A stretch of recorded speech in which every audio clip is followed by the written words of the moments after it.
Every year on Earth Day, we take the opportunity to highlight what Accor does to limit its environmental impact. For many years, our hotels have been implementing concrete measures through our Sustainable Development Programme, Planet21. With our Plant for the Planet programme, we finance tree planting for the benefit of communities near our hotels.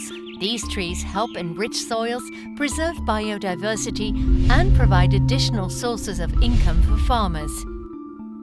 Our establishments take action to save water. They're equipped to reduce their consumption with flow regulators, rainwater harvesters, water treatment systems, and they use eco-label products. We have already replaced some single-use plastic items used by our guests in our hotels. By 2022, we aim to eliminate them all. We also work hard to reduce food waste. Our restaurant teams use tools to measure and reduce waste and monitor their progress. All our establishments sort their waste for treatment and recycling by specialized companies.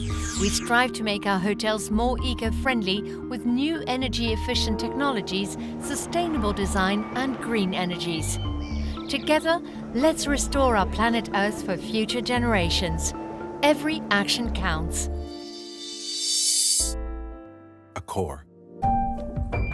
Live limitless.